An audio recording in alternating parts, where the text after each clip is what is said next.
sixth graders, welcome back to history. We are going to finish up the section on daily life in ancient Mesopotamia, and then we're going to start on some of the later Mesopotamian civilizations. And I got to be honest, this is some of my favorite stuff to talk about.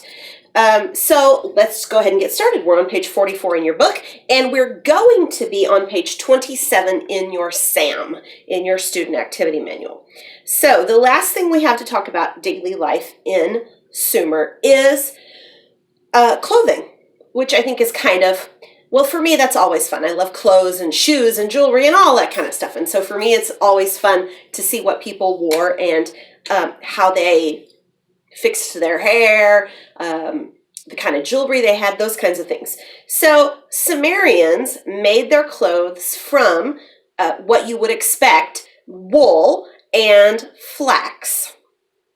Flax is a plant, and it is what was originally used to make linen fabric. Nowadays, a linen style fabric is made mostly from cotton, but back then flax was used to make linen. So wool and linen. Men wore clothing that was kind of like a skirt or a robe.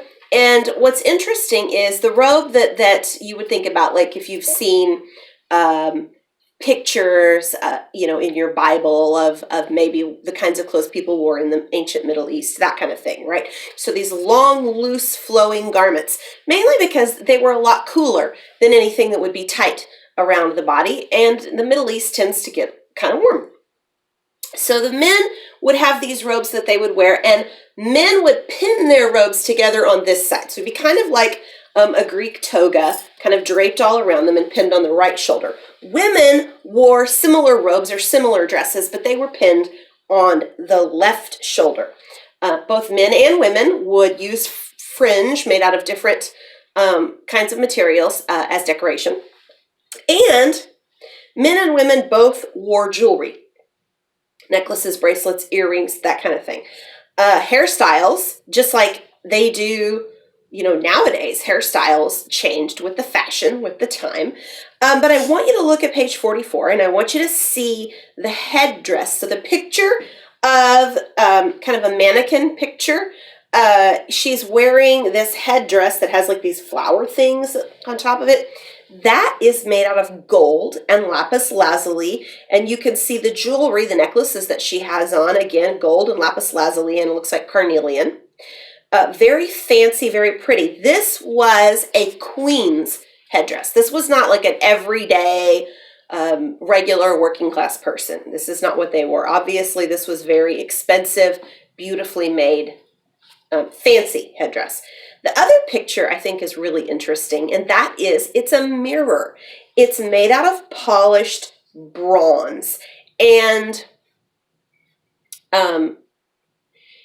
ancient people didn't have mirrors the way we think of mirrors today, where you can just basically, you see your exact reflection.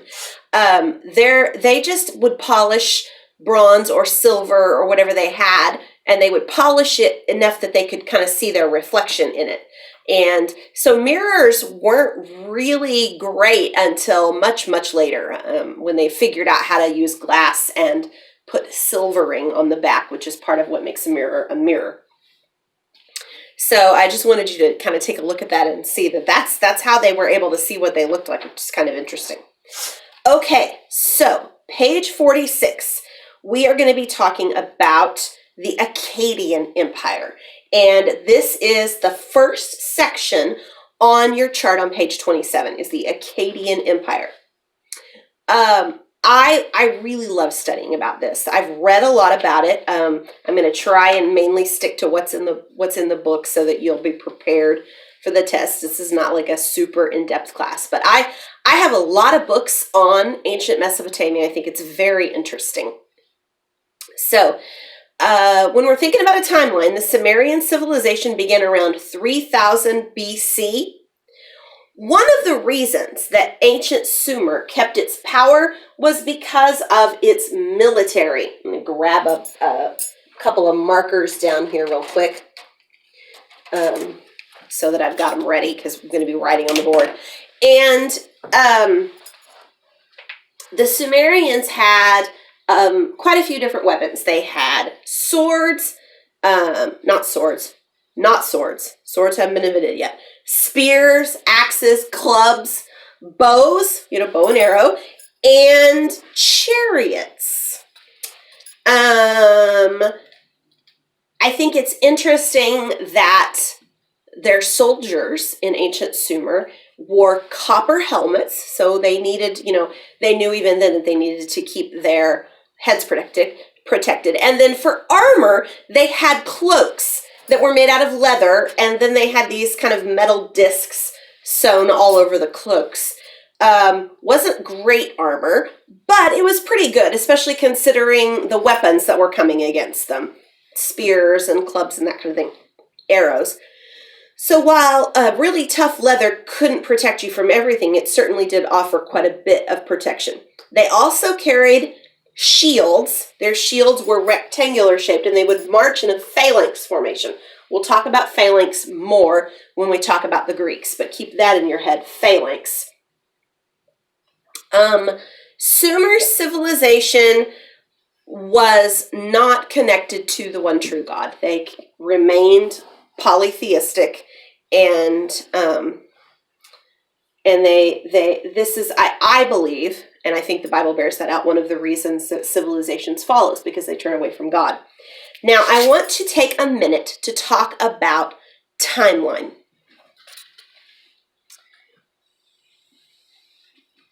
Now, Mrs. Hanson's drawing skills are super great, so you're going to be amazed. That's not true. I'm not a very good artist, but I want you to look at this timeline. You can see I can't even draw a straight line. And we're going to have the year 0 here. Now, we're all the way on this end of the timeline in 2020. This is our year. Everything on this side of the timeline is AD. Now, that is a Latin term that stands for Anno Domini, which means in the year of our Lord. Everything this direction is BC, which stands for before Christ. Now, our book that we are using is put out by a Christian company, so our book still uses these terms. Nowadays, though, if you're going to watch a crash course video or you're going to watch a National Geographic video, you're going to read a book that is from a secular source, they're going to use some different terminology. And I want to give you that here so that you're not surprised by it when you go out other places. BCE is before Common Era. It's exactly the same as BC, exactly the same years. It's just different terminology. AD, they've changed to CE, which of course means Common Era.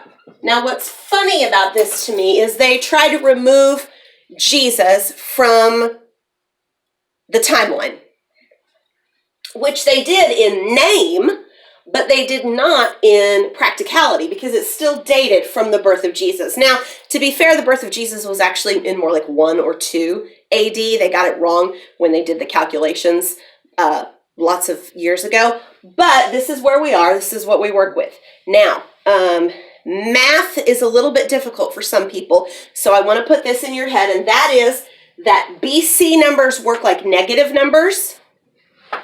So they would work the same on a number line. They go this direction. So they start at 0 and get bigger going this way. So remember that BC numbers, when you're adding and subtracting, they work like negative numbers, okay? Now, here is what I think is kind of fun to notice is that in ancient times, the ruler Sargon I came to power. We're going to talk about him a little bit more in a minute. But I want to tell you that he came to power circa 2270 BC. So almost, well, 200 years, I guess more, but about 2,000 years the other side. So we're talking about 4,200 years ago. I want to point out that this little word, this little abbreviation right here, CA, I hope you can see that. I hope I wrote it big enough. My black marker is about to run out of ink. But you can see the CA right there. That is an abbreviation for this word, circa. And I bet you can guess what it means because it sounds a lot like the word circle or circumference.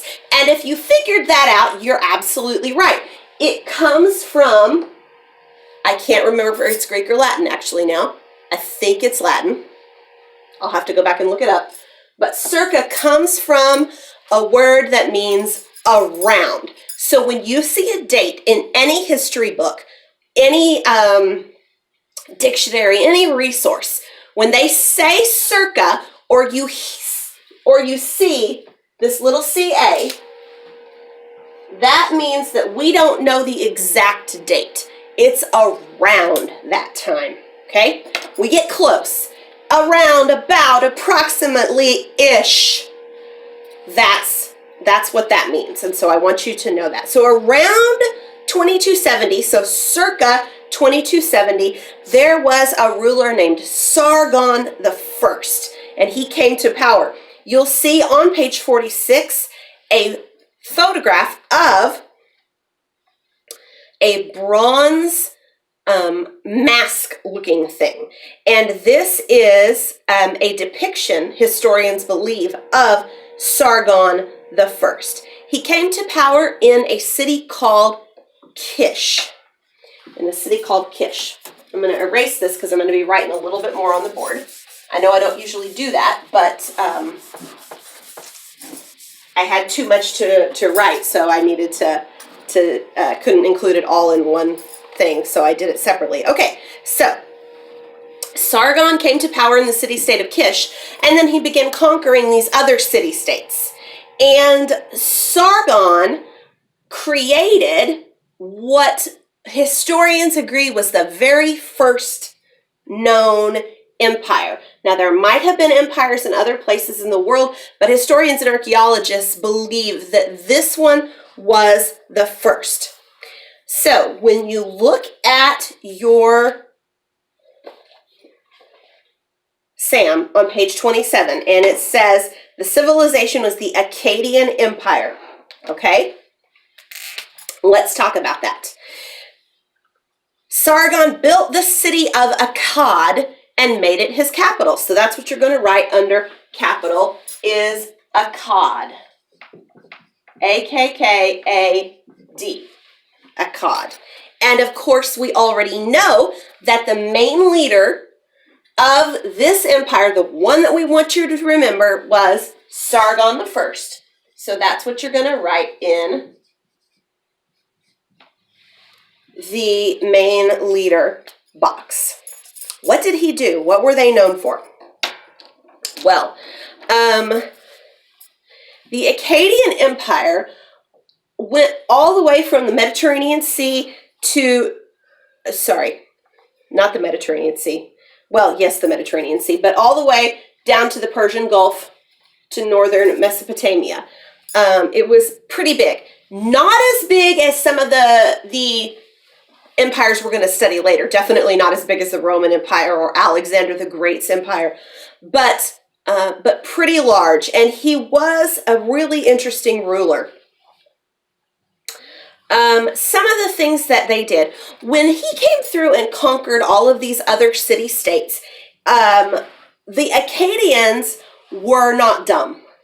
They looked around at these other Sumerian city-states and they were like, hey, that's actually a good idea. We're going to use that. That's a good idea. We're going to use that. That's a good idea. We're going to use that. And so they picked up a lot of things from the people that they conquered. And so let's talk about that. So for accomplishments, you're going to notice on your paper that you've got a word bank or a phrase bank up here.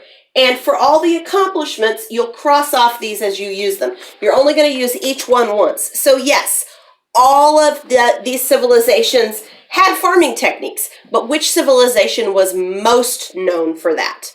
Well, I'm going to tell you, it's the Akkadian Empire.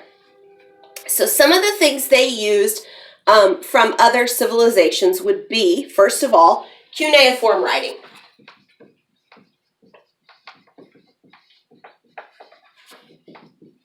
They used the cuneiform writing of the Sumerians that were already living in the places they conquered, and they adapted it to their own language. They also adapted their farming techniques.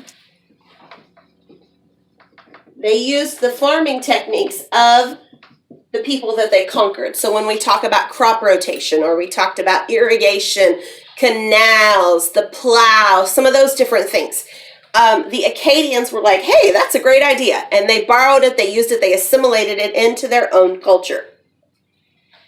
We already talked about this one, and that is that they were the first known empire. Now, like I said, it might be true that there might have been an empire that was earlier, but we don't know of any. We don't know of any, and I highly doubt that it was. And then our last one is religion, because they, of course, had their own religion. Remember that most people during this time period were polytheistic. They were polytheistic. They believed in more than one god. And when the Akkadians came in and conquered most of Sumer, they sort of absorbed their gods into their culture, and so they kind of just added more to the mix. Around 100 years after Sargon died, which is around 2215 BC, the city-state of Ur grew in importance. Probably this is the same Ur that is mentioned in the book of Genesis, in Genesis 11:31, as being the birthplace of Abraham. We know that Abraham was born into a polytheistic society.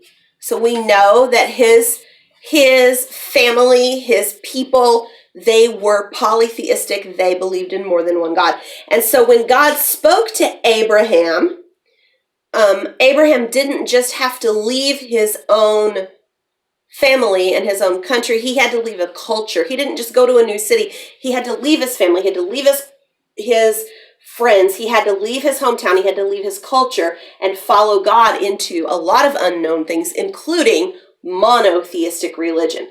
And we know from the dates in the Bible about how long people lived that God spoke to Abraham sometime around 2100 BC.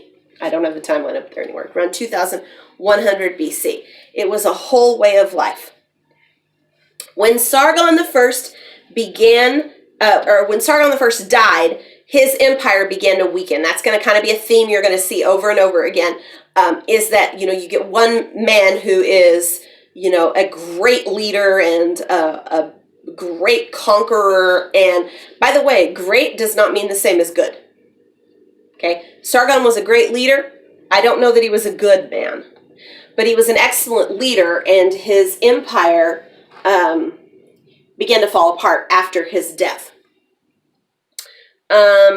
Sumer was united, and around 2050 BC, Ur-Nammu ruled over the civilization. But after Ur-Nammu died, there were many, many wars. And this is another thing that's going to kind of be a theme throughout our history class, which is that wars are expensive. They cost a lot of money to fight, and they cost a lot in terms of lives lost. And so wars are very expensive, both in monetary things and in the things that money can't buy. And when you have wars one right after the other, that weakens a nation. And so Sumer was weakened after all of these wars, and their civilization was ended around 2000 BC is when it fell, because they were conquered by another nation. And we will talk about that tomorrow. So I hope that you have found this as interesting as I do. I think this is so much fun. and I'm really excited to be sharing it with you. And tomorrow we are going to talk about the Amorite civilization, which is the first Babylonian empire, and we're going to talk about a king named Hammurabi. So stay tuned for that, and we'll see you tomorrow.